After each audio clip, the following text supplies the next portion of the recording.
Welcome to Across the Park podcast, the only place you can hear banter and debate from both sides of Stanley Park, whether it be blue or red. Sponsored by Their Clothing, Camper Kings UK, and affiliation with BetMate.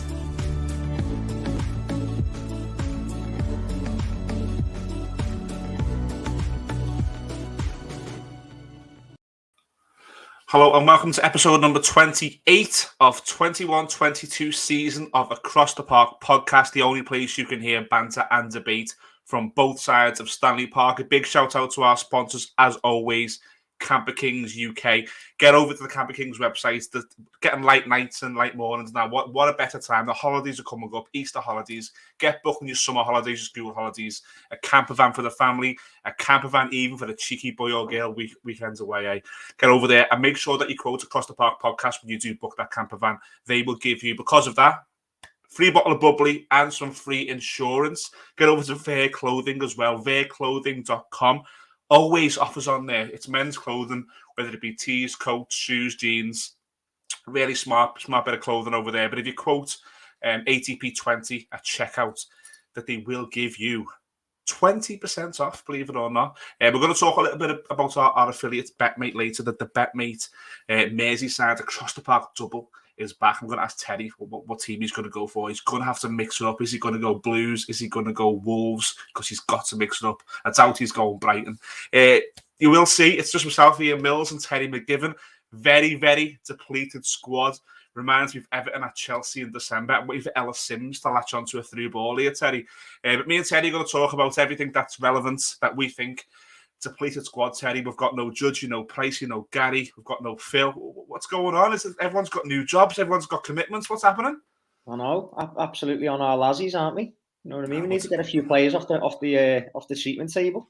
Yeah, we'll do our best. But I think before we get into the football side of things, the region of Merseyside as a football fan base, both clubs have paid tribute. We unfortunately lost Gordon Lee, the Everton manager, from 1977 to 1981. Now, a man who didn't put trophies on the board, but a man who was synonymous with some good football. Duncan McKenzie, Bob Latchford. It was just, Mick Lyons played there, and some of those players eventually trickled into that amazing 80s team. Now we know, and we're not bragging here, we know the effect this podcast has. We do have lots of listeners who are probably either somehow related, whether that just be through affection or blood to Gordon Lee. So myself, Terry, and all the lads at the podcast who want to send our condolences and best wishes to everybody who's mourning the loss of Gordon Lee. Terry, before we get into what's blue or red, what's happened today to Chelsea? I've just been driving home, and TalkSport said there that the sponsors have suspended their relationship with them, which means that the logo on the shirt, the sponsor, has to come off. There's going to be no ticket sales. They can't even sell food or drink in the stadium. Only season ticket holders can go. This is due to a sanction on Roman Abramovich. What did you make of the news today when you woke up and heard it? For me, they're on the edge of a disaster.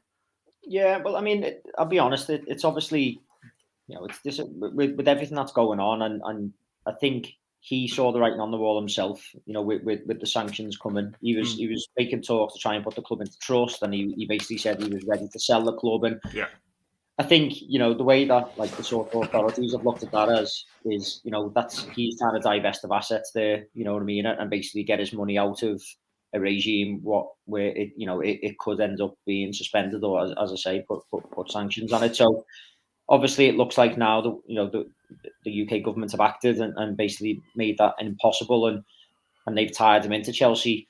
There is some sort of special dispensation, so the club can continue to operate in terms of they're able to pay wages and things. But as you say, there's limits on other elements as in what they can and can't do, because ultimately the revenues and the profits from any of that activity flow back to Abramovich being the sole owner. So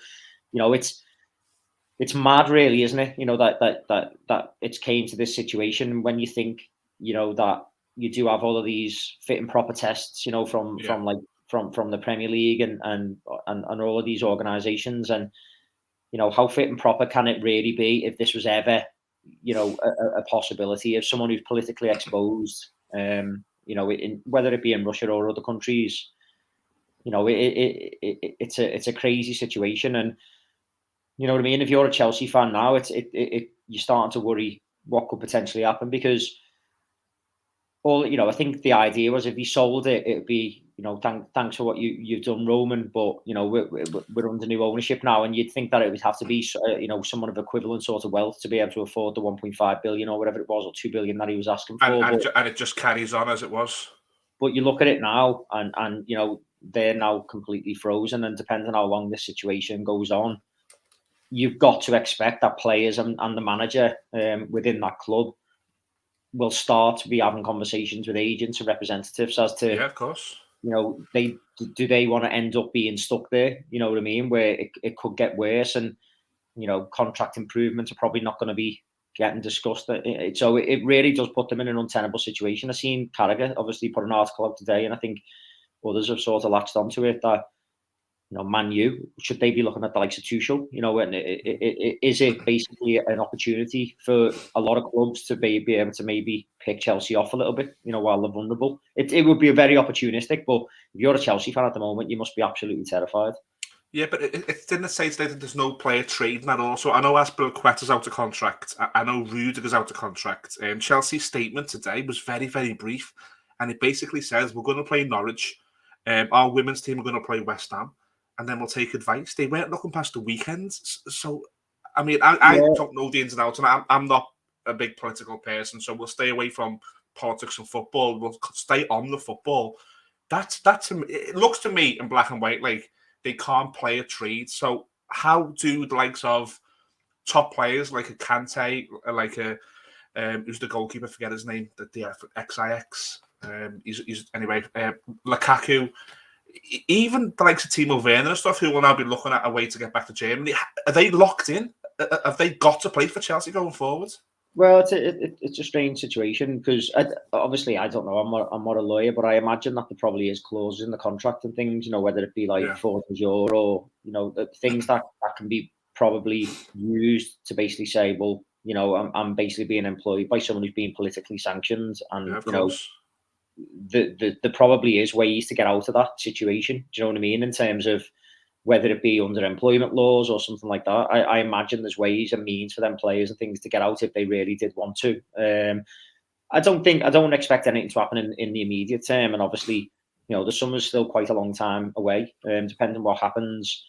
But you've got to be thinking that, even if the sanctions only last for a period of months, and hopefully, the situation in the Ukraine gets, we do find some peace in as soon as possible, and maybe that may change things. But I think the fact that this has happened completely changes the entire dynamic of ownership in Premier League football and stuff. Them fitting proper tests and things like that.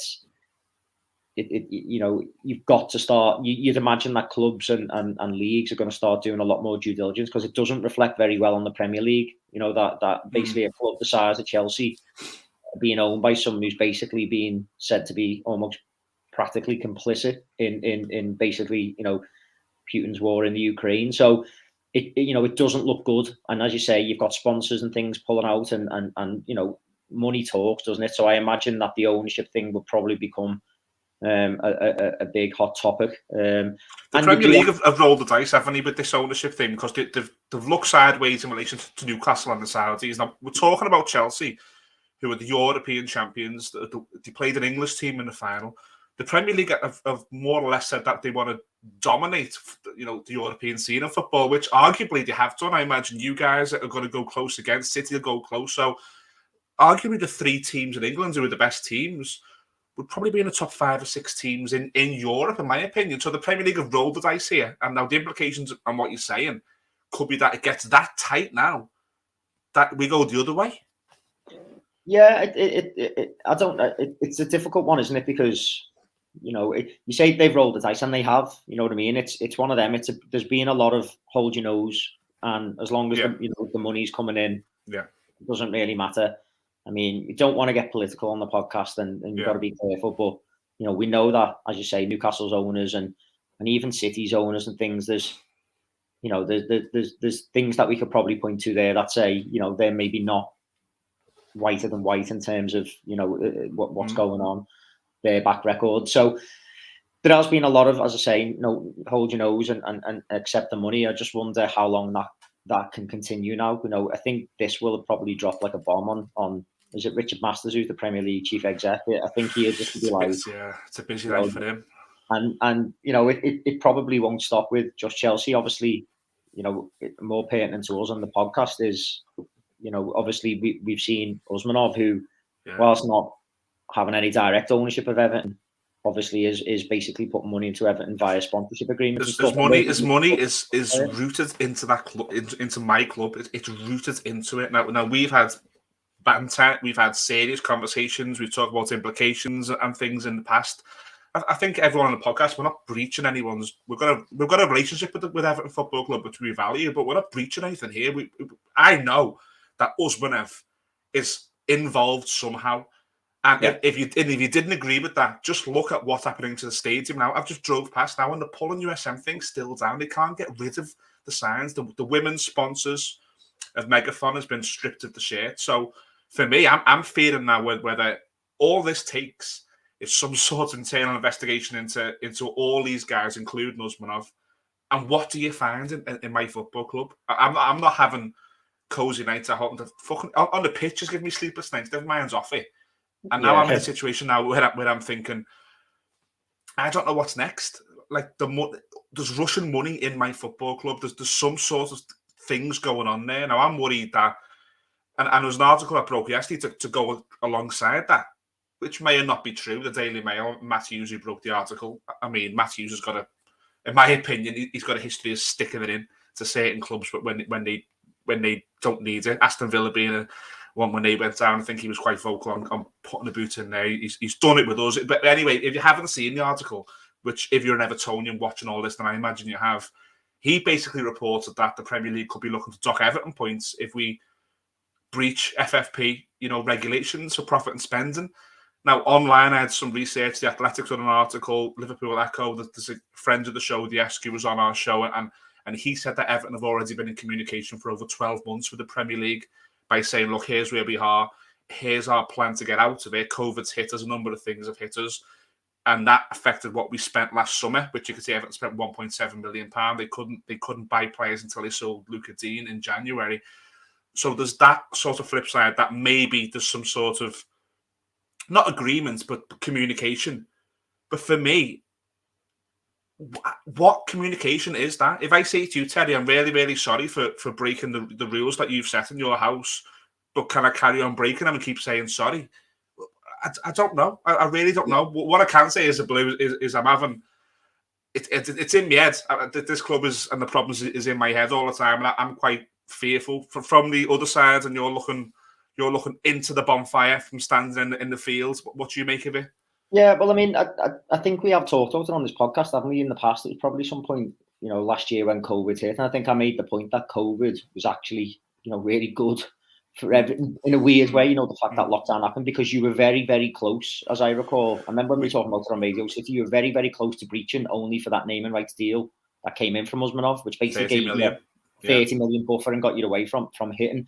Absolutely. Then you had the lockdown happens, which meant that the rolling 3-year window that they assess financial fair play over, the third year, basically years 3 and 4 were added together and they're averaged out. So it gave you a bit of breathing room because it allowed you to basically say, well, we won't spend as much in year 4 and that'll bring down the average and we might get away with it. So you've been very close to the bone in terms of them FFP rules for quite a while. And I don't think, I agree with some of the people in the analysis that's being done that say, there's been talks with the Premier League going on for a long time. I imagine there has been.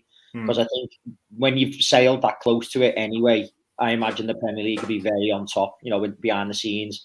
And not just with you, with all the clubs in COVID, because everyone was, under the cost in terms of money and things. So I don't think it's going to be a surprise to the Premier League. And I don't necessarily think that all of a sudden you're going to be punished by the Premier League and get a point deduction or whatever. What I do think is, and I think you're right, there is Russian money in Everton. And whether you believe that, Mashiri's a front for Usmanov or whatever, there's no denying how close the relationship between them two were. Mashiri was a board member, I think chairman of the board of one of his companies and things. So, there's a lot of close ties.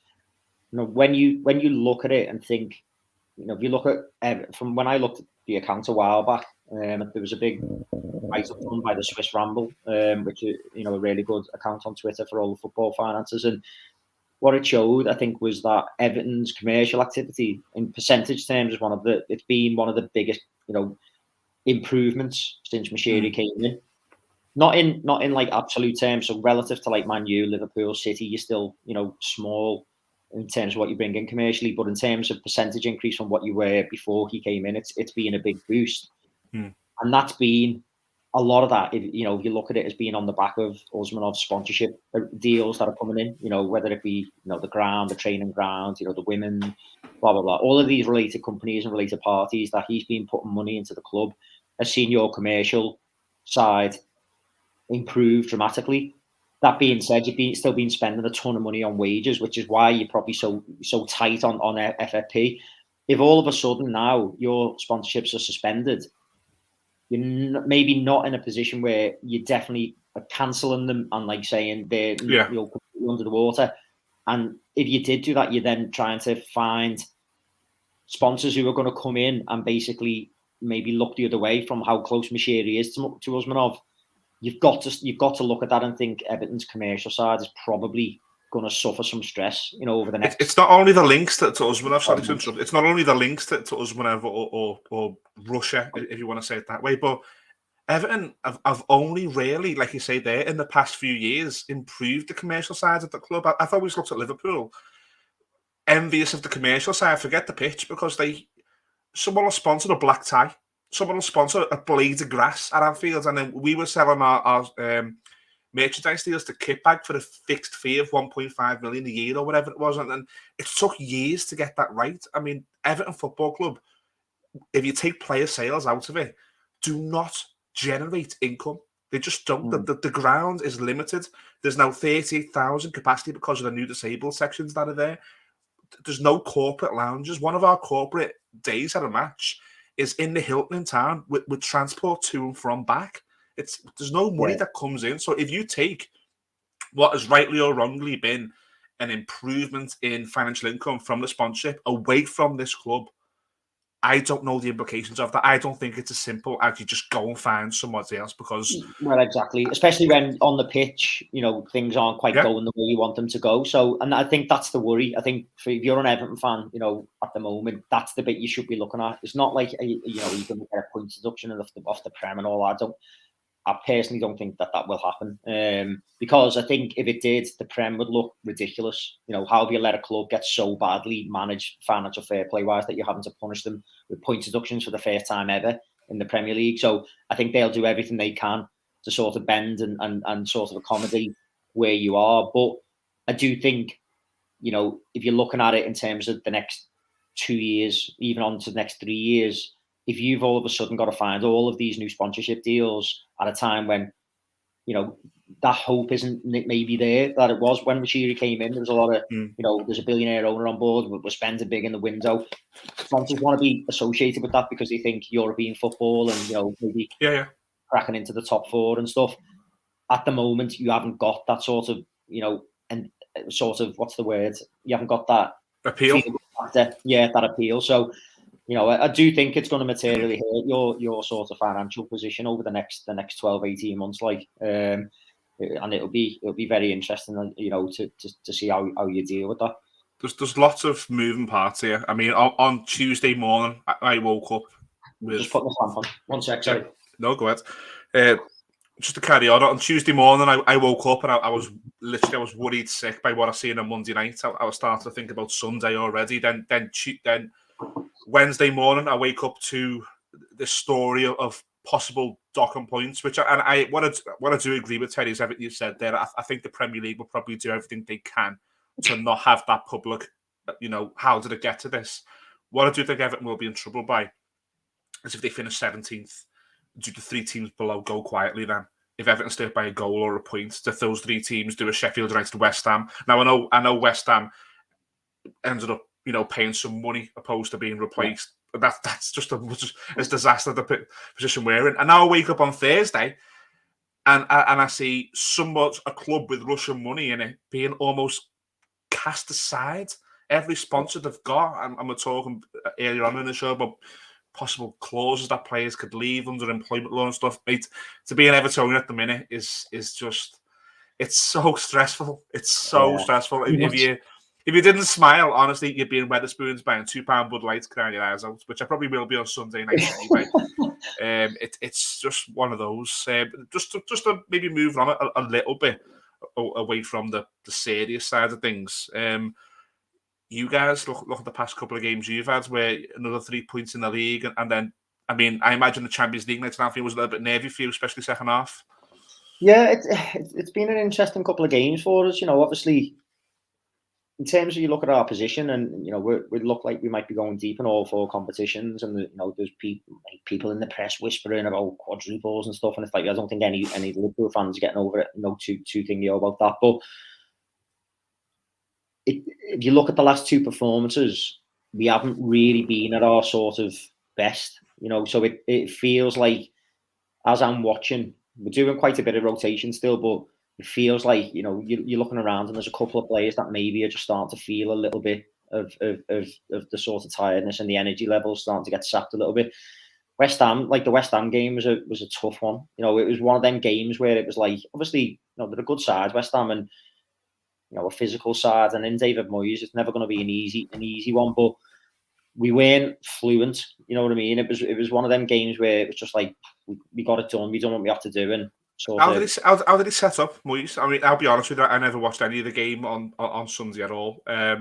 Did he set up like a knife in a gunfight, or was he quite bold? Did he try and score a goal? I never seen nothing.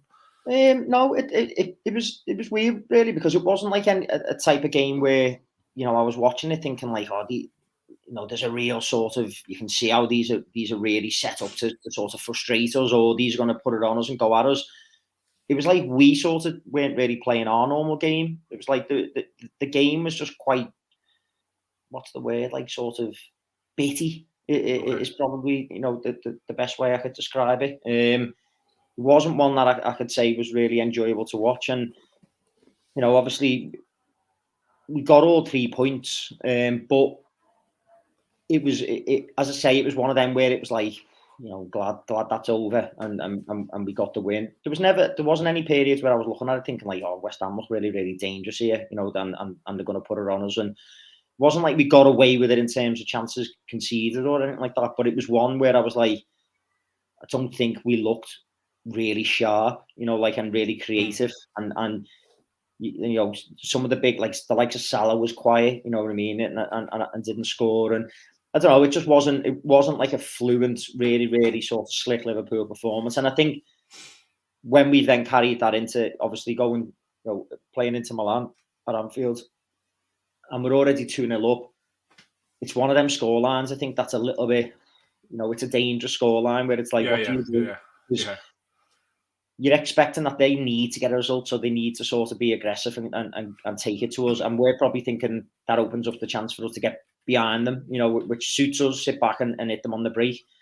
But they didn't quite do that. They sort of played it the way they did the first leg, where it was like, we'll compete in the middle of the park and stuff, but we're not going to let ourselves get stretched. We're going to be patient and stuff, and probably thought if we can get 1, we might get 2, and then we'll see where we're at.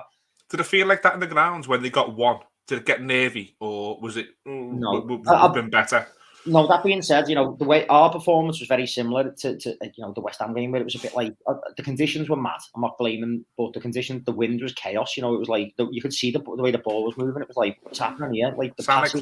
You sound like Klopp now, lads. Yeah, but it was odd because we were playing loads of balls in the air and stuff. Even little like 10-yard passes were like getting lifted over players, and I'm like, keep it on the deck because you can think the ball's holding up in the air, and think you're looking at thinking this can't be, the passing can't be that bad. The conditions must be playing a part. I was freezing there. It was windy, but in terms of like watching the game, it wasn't a fluent performance from us again. Do you know what I mean? But in terms of what you're saying there, like, did it feel like they scored 1 and then all of a sudden it was a worry? I don't think so. I mean, I think they only had 2 shots on goal over the 2 legs, and although the lad who scored the goal, it was what was it, Lautaro? Was it? Yeah. It was an absolute worldy goal. I don't think Alisson had another save to make in that game. So it wasn't like they sort of put it on us after the first goal, but it was obviously around the ground. It was like, well, we're not playing that well though. Even though we hit the post twice and we hit the bar, it was almost like in spite of us not playing well. Do you know what I mean? That them chances happened. So I don't think there was a nervousness on. We didn't really feel that intensity after we scored their goal, where it was like Inter Milan are going to go on and snatch this tie. It didn't feel like that, but there was almost like a little bit of a snap out of it, Reds, because I think the fans were looking at like, it doesn't look like we're going to score either. When you hit the bar twice, you hit the post twice, you hit the bar. Chances are going wasted and stuff. You're sort of looking at like, even if they do get one back, that could be a worry. You know what I mean? Because we find that next gear to go into, and so fortunately for us, Inter didn't really seize the opportunity. I don't know what it was, but they sort of still carried on with this sort of patience. Obviously, they're down to 10 men, which I think was absolutely right, the decision. He was a mad referee, though. I have to say that he was crackers in. But in terms of like you're expecting when they've got one back, they're down to 10 men. They're sort of, come on, we can do this. They just never done that. They never really seized the opportunity, to really put the spooks up us. So it was one of them. It was disappointing that we got beat on the night. Obviously, we've gone through, and that's the main thing. But it was, as I say, it was just two performances where I'm looking around and thinking Salah just didn't quite look his best. Like other players on the Fabinho don't think looked quite his best, and I don't know. There was a few players where I was like, it was one of them. Like we got through, but again, there's been a lot of football. Now, me from the outside looking in, I'm not going to throw stones. I'm the last person in my blue shirt who can throw stones at you and your Reds. But just to give you something what I do feel, I think there's been a lot of football played by the same players. Now, I know you said on the podcast last week that you've been looking at your bench and you've been more comfortable with the options and stuff, but there's only really, in my view, and you could correct me, 2 or 3 players that he does seem to rotate, and yet you're going into probably the deep end now of the Champions League, the deep end of the FA Cup. I don't think you're going to let up on Manchester City. Where do you stand on competing with any team now going forward, whether it be FA Cup, Champions League, Premier League, when there are so many miles on, in my opinion, the same players at the moment? Yeah, I think it's a fair point. I mean, partly it's been out in necessity because we did have, as we've been saying, the bench has looked a bit weak, until the last couple of weeks where we've got everyone back. I think you can certainly say that, the likes of Mane and Salah play a lot of games for us. But I think there's been plenty of rotation the last couple of weeks in the midfield. We've rotated the centre halves quite a lot throughout the season. Matip, Konate came in, against West Ham. I thought he had a brilliant game, but I think he picked up a knock and he wasn't available against Inter Milan. Obviously, in the away fixture against Inter Milan, he was brilliant, but Matip's been quality as well. So we have seen rotation in the centre-back areas. We've seen it in the centre-mid areas. We haven't seen quite as much as we probably expected in the forward area because Jota's been out for the last couple of weeks and he's only just sort of came back. He came back in time for the League Cup final, but obviously only played like a small part of it. So I'm not looking at it thinking like we haven't got the manpower to go on and compete. I think we're probably looking at it like we'll probably welcome that international break towards the back end of this month, and I can fully expect that maybe we might pull a few stunts to try and keep couple of hammies, couple of hamstrings. Yeah, but where I do think, as I'm looking at Salah at the moment, I'm starting to wonder, is his schedule starting to catch up with him a little bit? I think all of Egypt's games went to extra time in that African Cup of Nations. I think he played 420-minute games or something, in quite a condensed calendar there. He plays so much football for us. You've got to start wondering, is that starting to catch up with him? Because, to go, I think it's 3 games where he hasn't scored. Now, that's a drought for him. I think it's only happened once so far this season, and then it's obviously happening now. So, I don't know. I think there is maybe a little bit of more rotation is needed. I think we might see a bit more against Brighton. I think we will see some of them changes being made. But I do think, as I look at it, the personnel on the bench now is strong enough, to come in. Like Diaz, if we had to take Salah out the side for a game to give him a blow, I think in Mane, Jota, and Diaz, we've got 3 very, very good forwards that we can live with. This is where we'll see the man management side of Klopp and the squad management side, because we have got a full squad available pretty much. And hopefully it's got the quality in it that allows us to do them rotations and still be, a live prospect in all these 4 competitions.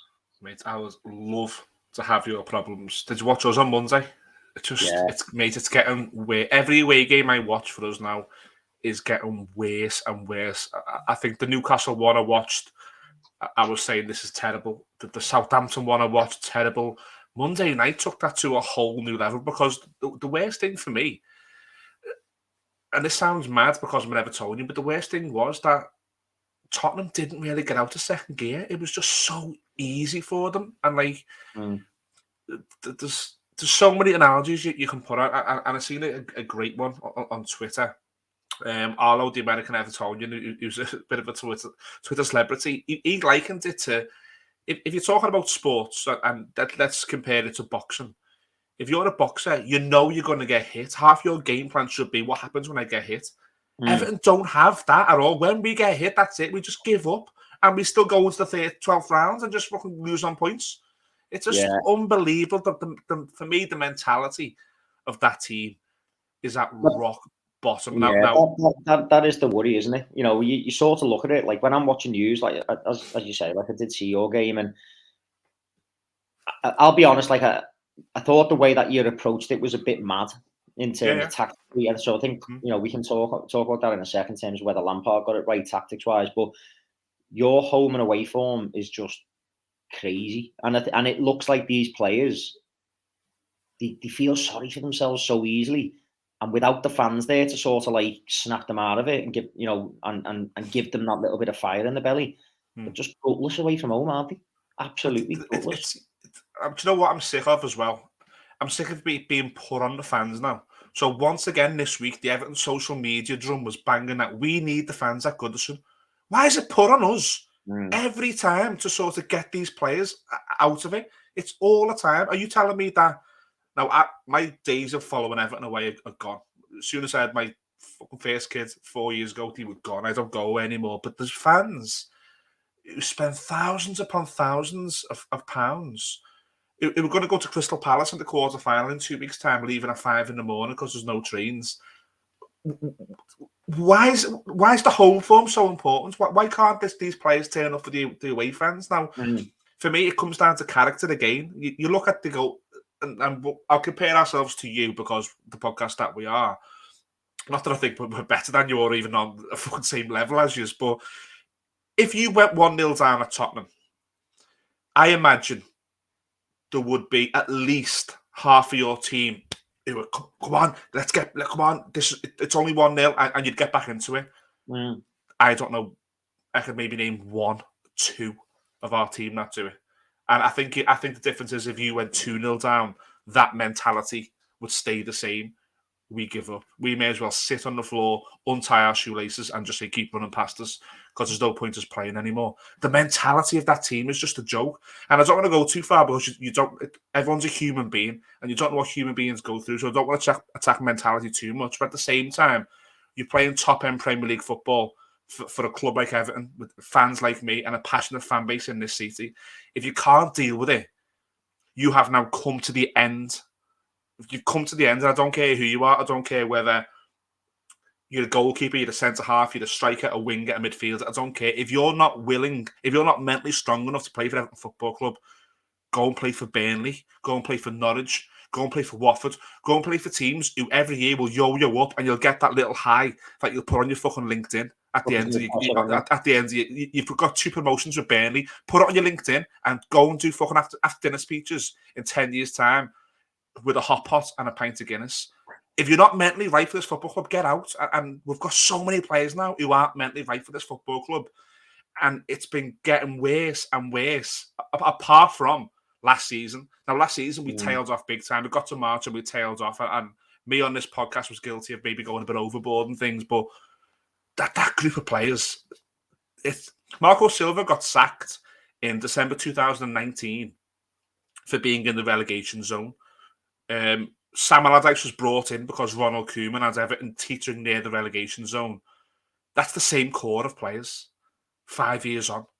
They're all being rewarded with new deal after new deal after new deal. Why? Who in this club is walking through with their eyes shut, giving deals out to certain players. And again, I don't want to go too far on names and mentality and stuff, but it's a joke. It's now got to the point where, and I know none of you are watching, but in just for this podcast, in case you are about to relegate my football club. You've got us on the brink of relegating my football club. You gang of shithouses. You absolute gang of shithouses. Do you see what I see from the outside, or? Yeah, I mean, as I say, it's, you know, you're looking at them, and I'll be honest, in probably the last couple of weeks when I've watched your games, the only player, I mean, Coleman's passion's always there, but obviously his legs are gone. But the only other player that I'm watching at the moment where I look at you and think like, that's the sort of spirit you need that's going to keep you up, is Gordon. And he's a kid. You know, he's a kid. So he's a kid who understands what it means to play for Everton. You know what I mean? So he's showing that passion that a load of them other senior players have just, it's not there. Do you know what I mean? And they haven't got that. And that's, you know, if I was a Blue, I'd be like, that's the worry, is that you've got so many, you know, I look around like the likes of like Burnley, and you look at the other teams you're competing with, I feel like they've got more of them type of a la sort of mentally stronger players who've been there before and know what it's about. Whereas I feel like you've got a load of players who are licking the wound saying, we don't belong down here, but you belong exactly where you are because your form is absolutely horrendous because them players haven't shown up for so long. So it's like they're in disbelief, I think, of being down there, whereas the likes of Gordon and that, you know, they're the ones who are basically saying, like, come on, we've got to do better. And you can see that. He leaves on the pitch every week. And Anthony Gordon ran past Alan on Monday to pick Alan's man up. He ran past him to get Alan's man. And what universe is like... But the problem is, there's nobody else. There's nobody else. Like if you drop Alan, it's only for Gomez or it's for Tyler Onyango, the young kid, and you don't want to put the pressure on him. The squad is just, look at it. Worry, like, you know, we laugh about it with our mates, don't we, in the group and all that, and like, I think, you know, there's a feeling that Everton are too good to go down. No. On paper, if you look at the names of your first 11, I'd say, yeah, you are too good to go down.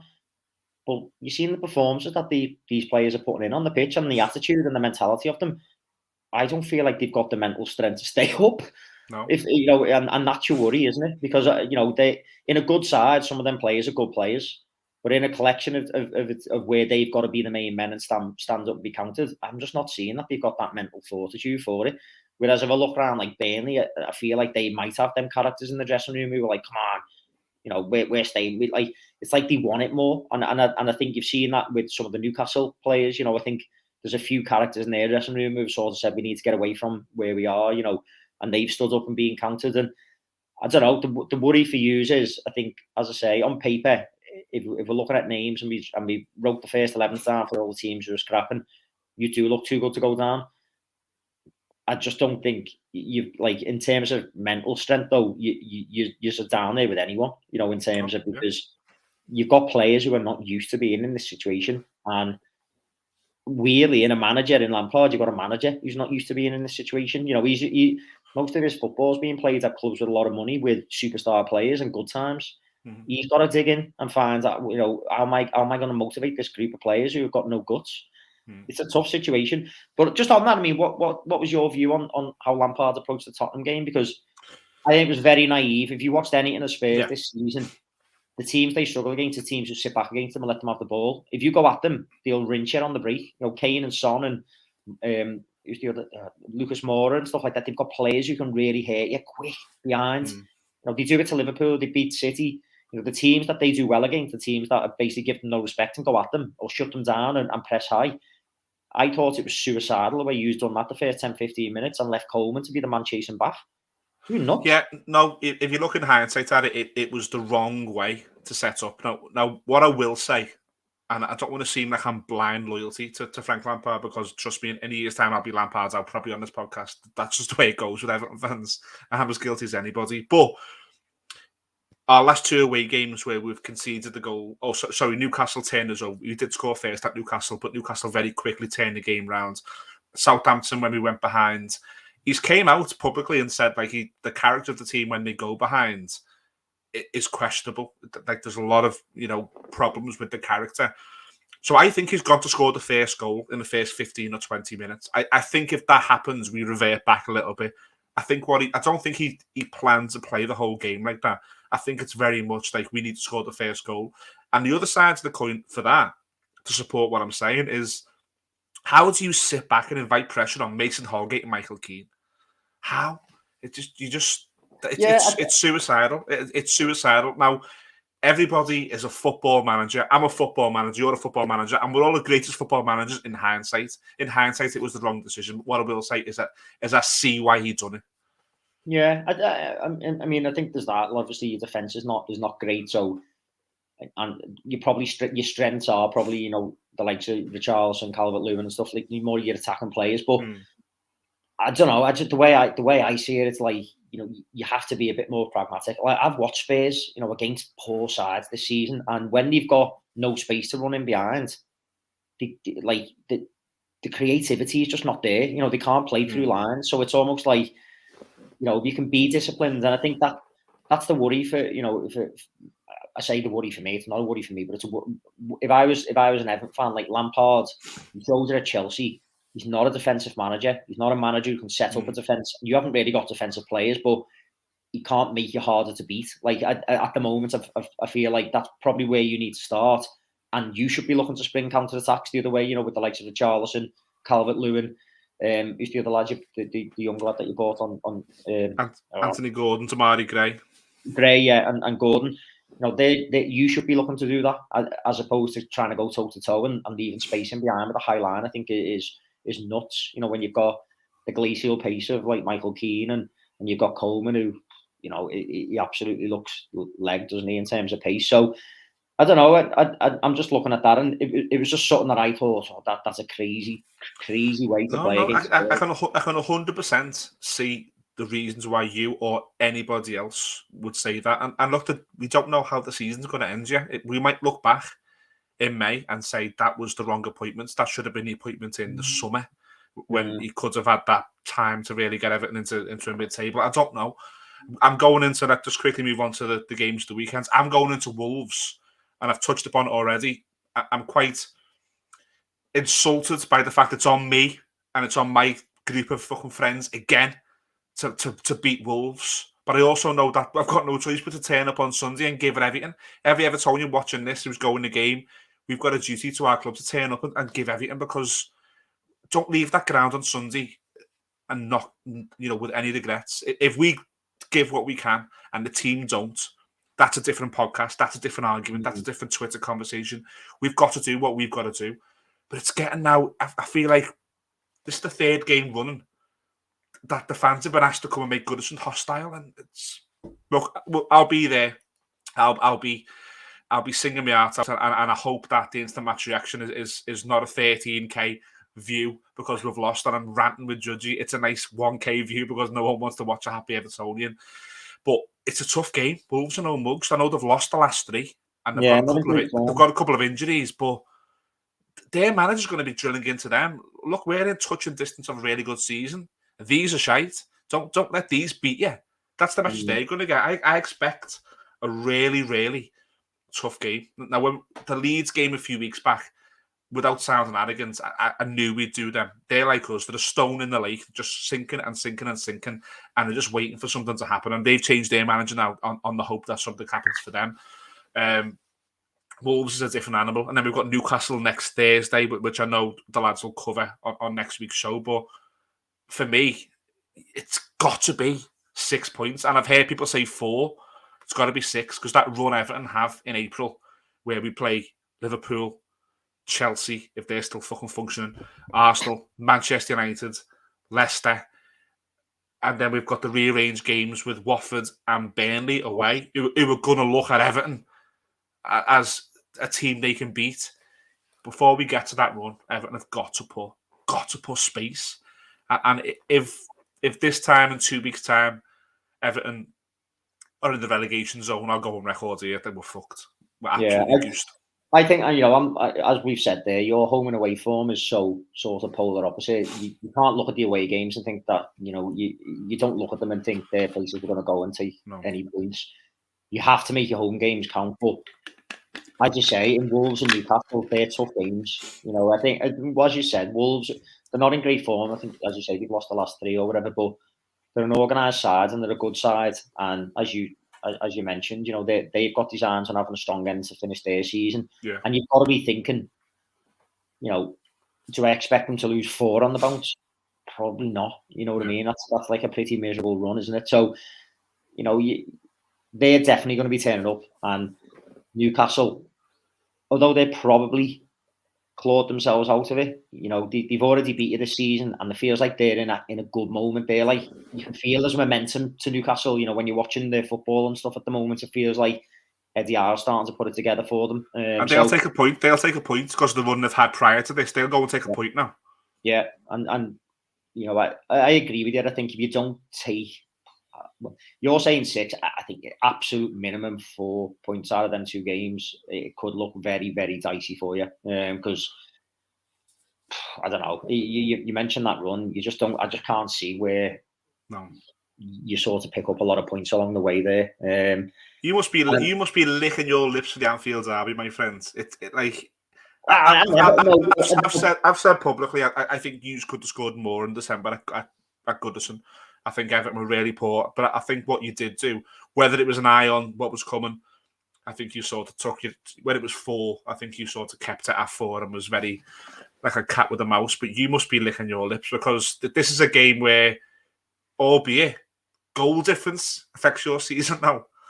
Yeah, it's one of them. I mean, I'll never say I'm looking forward to a derby, even though generally, we do okay out of them. It's I'll never say I enjoy it because I think that old adage that people say, form goes out the window is true. And when you've got Everton, if they're looking at it and thinking we need all 3 points here to stay up, do you know what I mean? That's that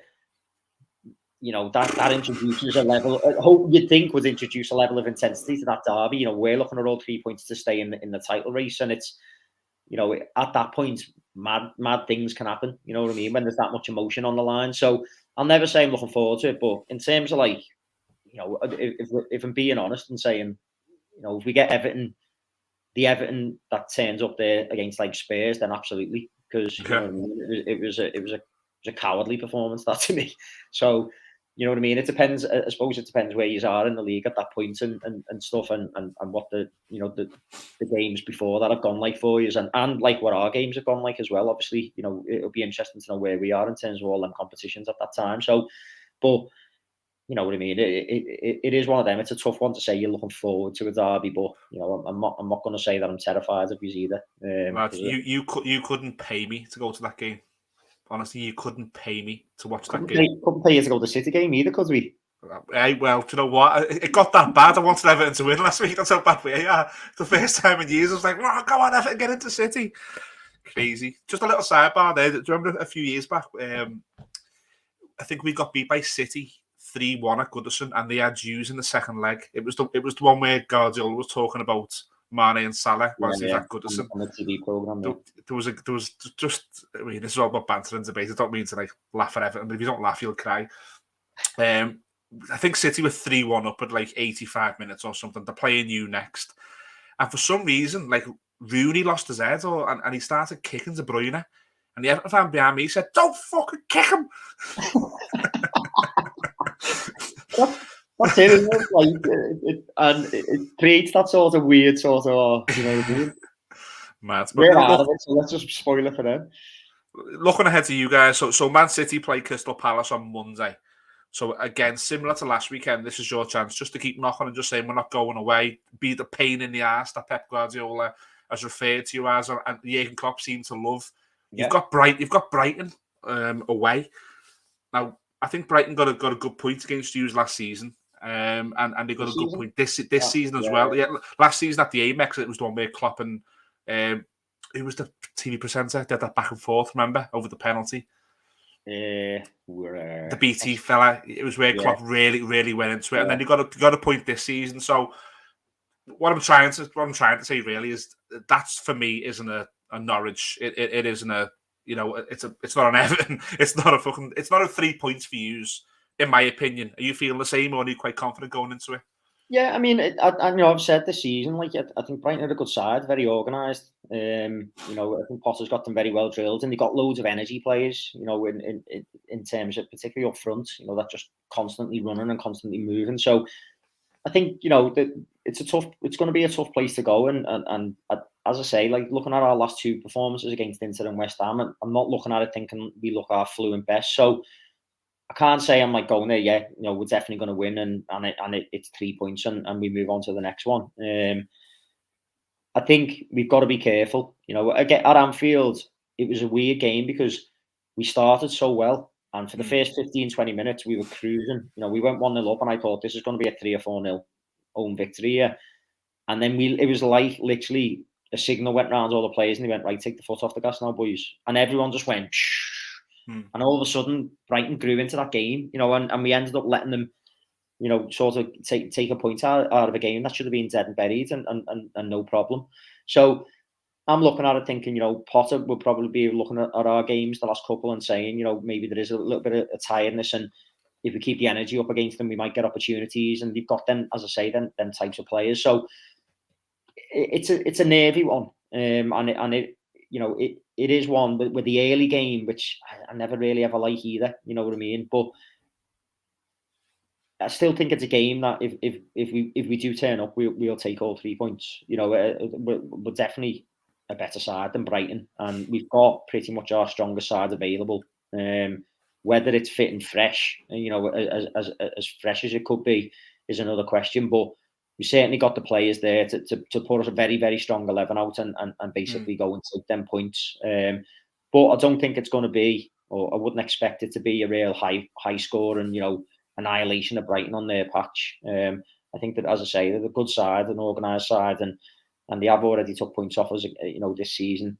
So it is one to be wary of. But we did say, me and Gary, we'd done the instant match after the West Ham game. Obviously, it couldn't go out because halfway through, for whatever reason, the audio went absolutely schizo, and all you couldn't hear what we were saying. It was just mad static noise for about 5 minutes. So we had to unfortunately take it down. Anyone who is a subscriber might have seen it appear there for a couple of minutes and then get taken down. But we did say on that, it's important that you get the points before City play. These opportunities, when things are so tight as they are in that league, you need to seize them. You need to make them count and put the pressure on. And although City, are a boss side, and as you say, they've got Palace, they should beat Palace. Weird things can start happening, when you're under that pressure, and you have to get a result. So I just hope that we do. We go in that early game, the 12:30 kickoff on Saturday against Brighton, get all 3 points, throw it right on City's toes, and then just say, okay, over to you and see what you've got. Because the longer we can keep that, as you say, that sort of pain in the arse mentality, and keep them looking over the shoulder and thinking these aren't going away. This Liverpool team's not going, just not. They keep grinding out the wins if when they're not playing well, and when they do play well, they can take all 3 points comfortably. I want us in their face constantly, right the way to the end of the season. And if it comes down to it on a one-off game us against them, and that's going to decide the league, then so be it. I'd back us in them emotional situations. We're used to them, and we're generally quite good in them. But I want us to have that opportunity. So it's vitally important that we do win. We take all these 3 points and keep that league title chase alive, because just don't want to give them an opportunity to sort of like take a breath. Really want to keep the pressure on them. So I hope we are up for it. I hope we do go and we get the comfortable points, and we can put our feet up for the weekend and enjoy the rest of the football. Okay, fair enough. We're going to try and keep it under an hour, so we'll talk betmate in a moment. But we had a couple of social media, as always, lots of social media questions, but just one each. So we've got to steer the website, Terry. Is there anybody that you don't want in the Champions League next round, or is it just anyone? Because you're playing English clubs now as well, so City and they can. Is there someone you don't want? Real Madrid looked good last night for me as well. Yeah. I'm not looking at it thinking there's anyone that I desperately don't want. At this point, I sort of look at it and think over 2 legs. I fancy us against anyone. I always have in Europe. You know what I mean? Literally anyone that you care to name, and that goes for City as well. I think I'd actually probably rather maybe face City before in a one-off final. When they want it so desperately, and it's like it would really hurt. To go out to get beat in a final by another English team. That would really be horrible. So there's no one that I'm looking at and thinking, you know what I mean? Like I don't want. If you're talking about who's the best of teams in it, it's City, Bayern Munich, You know what I mean? They're probably the teams that most people are looking at, and obviously us in terms of the most dangerous names in there. There are still some little curveball sides in there though, like Ajax have done really. They've got a chance to go through, and be in the later stages. And I think if they get through, they've managed to sort of rebuild after they had that team that nearly went through and got us in the final last time. When we ended up playing Spurs. They lost all them young players and that really strong team that they had, but they've rebuilt and they're playing good football. And they're one of them, you've got to be careful of some of them little surprise packages, who no one's really got their eye on, and they sort of come out of nowhere and sort of, mull you, like shock you, and you're like, oh, where's that came from? So I'm not looking at it thinking there's anyone to fear. There's no one that I'm desperate to avoid. But obviously, if I had to name someone, I'd probably say Bayern Munich and City are the two that, the most dangerous prospects in the rest out of the rest of them. But I'd fancy us to back it to beat anyone over two legs, if I'm honest. Okay, fair enough. My phone has just literally died. We had a question from Darren O'Day. I don't know whether you can get it up on your phone while I just fill some time. We are going to talk about the BetMate at the end of the show. BetMate app, if you can get it on the Android and the Apple Store. You pick 5, 6. Is it 5 players, Terry, or 6 players? I'm not the plug for this. Judge's well better at this than me, but it's basically the goalkeeper if he gets saves, the defenders with tackles and interceptions, the midfielders with assists and pass completion, strikers with assists and goals. If you put £3 on the Across the Park League on this weekend, you'll be able to pick a team combined of the Everton Liverpool's games. So Brighton players, Liverpool players, Wolves players, and also the Everton players as well, whether you'd want to do that or not. I think me and Terry are yet to take any money home. All 6 of us do play. So if any of you's out there, we hope that you don't. But if any of you don't really have a soft spot for one of us and you want to come and beat us in the BetMate League, download the app and get on. And if you have any technical difficulties, the guys are online as well at BetMate on Twitter and BetMate's app on Instagram as well. But if you get on there, all the rules are there. Like I said, my phone's died. There's all my notes there. My phone's died. But from... Yeah, so I'll jump in because I have got Darren's post here. But to be honest, what he actually said was, he basically said this week's question for the Blues, there's a lot of talk going around about how important the fans are going to be for Everton at home. These players need to seriously look at themselves now and fight. But can the Goodison crowd pull us through? Obviously, we've sort of touched on that. But, I think he's just making the point, isn't he, that, it's vitally important that the fans turn up. But it's a shame that it's so reliant on the fans to get to pull you through. And I've said that, and I'm right on board with what Darren said. Darren's a friend of the show. He messages all the time on Twitter, so thanks for the message. But it's mirrored with what I said earlier. Let's not leave that ground on Sunday. Let's not end the season and say that we could have done more. And now there's the fun narrative that Evertonians are a tough crowd that we boo, and there's a very funny Paddy Powell video that came out this week, which I left out. Evertonians and Constant. That's the narrative of us. Let's not get to the end of May. Let's not get to Arsenal away on the final game, Brentford at home on the last home game, where we've not done our part. Now, okay, Goodison has been a tough ground to play for. I mean, there's mitigating factors. The ex-manager should never have been there, in my opinion. That has a large effect on what should have been a boisterous ground after being locked down for 18 months or whatever. But yeah, look, I agree, Dan. I think the players need to stand up a lot more than what they have. But if it's at Goodison Park and there's 38,000 Everton or there's 35,000 Evertonians who are right behind that team and they're shouting for every decision and they're behind the team, then that's all we can do. Let's not end the season and think that we should have done any more. Teddy, what's your team on BetMate on the Across the Park League? Are you going all Liverpool and Wolves? What are you doing? Well, I don't know yet because I haven't actually put the team in because I've just got to do it. But at the moment, although our actual bet is there, you can't seem to put the team in at the moment because it just says more info. When I'm clicking on it, it won't let me actually click through. But it's not the best plug. Not the best plug we've ever done. Like I will check it though in a minute and I'd try and make sure I can join because at the moment I don't know whether it's just the app on my phone like being a bit silly, but it's obviously 7 players, isn't it? Just, 7 players. Sorry, yeah. Yeah, it's 6 outfield players and a keeper.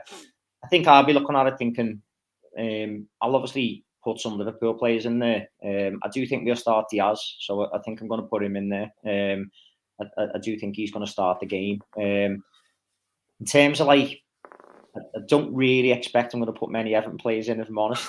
Not that I don't. That makes two of us, lad. Don't worry. But I don't know. I've got a feeling that Wolves are going to get the result against us, if I'm honest.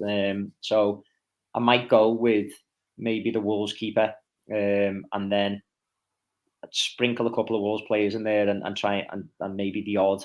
I don't know. I might put maybe like a Damari Gray on or something like that for use. Possibly. Or Gordon, maybe. You horrible, horrible man. Ending the show on such a high for the Reds, so who I imagine a smile at that one. We haven't before we end the show. We haven't done any predictions here. What is your prediction? I think, and I hope that Everton have got enough on Sunday to win the game 2-1. As far as your game goes,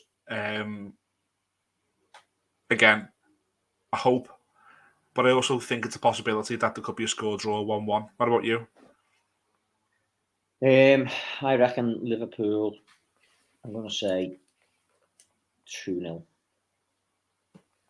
want to throw a Wolves Everton prediction in? Ooh, for a double? If I throw a Wolves Everton prediction in, I'm going to say Wolves 2-1.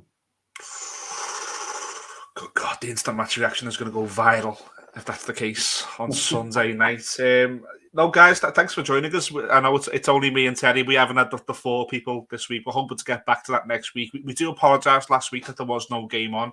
I know Judgy ended the show last week by saying that we were looking at revamping it a little bit with This Week in History. And unfortunately, like I said, there's been so many mitigating factors for all of us. It's been uncanny that everything has gone against us. But this week there's no game on again because we've released this show on Thursday. We are looking at the potential of moving things around. To be transparent with you guys, that This Week in History is really tough for us to keep rehashing. We don't want to talk about Liverpool 2, West Brom 1 in advance of March. We don't want to talk about Everton 1-0 at Coventry in advance of March. We want to bring you good content, so we are looking at maybe bringing game on, touching it up a little bit, maybe some viewer interaction, listener interaction, and touching it up. We will communicate all of this, of course, on the social media platforms, which Facebook is Across the Park Podcast, Twitter and Instagram is at Across the Park PC. We value all our listeners over on the podcast. They've been with us for coming up 4 years. Teddy, can you believe it? Yeah, 4 years this summer, and we appreciate you all. And you guys have helped us evolve into a YouTube show. And if you're watching on YouTube, there's a little button there called subscribe. It really does help. Judge, you did say last week as well that we're looking at maybe rewarding our subscribers with some prizes. There was a Liverpool shirt available last week that was signed. There's going to be an Everton one as well for the Blues, but we do apologise that the content in the past week or so has been a bit scarce. We're hoping to be back again next Monday, where we're going to be reviewing an Everton win and a Liverpool draw, and then we're going to be talking about the games coming up in the weekends ahead as well. But I'm only messing. Of course, Liverpool are going to win. Satan's at it, isn't he? Satan is alive and well. Because Chelsea about to go bust. The most Satan thing ever. But from myself, Ian Mills, and from Terry McGivern, from both sides of Stanley Park, thank you so much for joining us on Across the Park podcast. Please hit subscribe. Please share this show with your friends. We will see you again next week.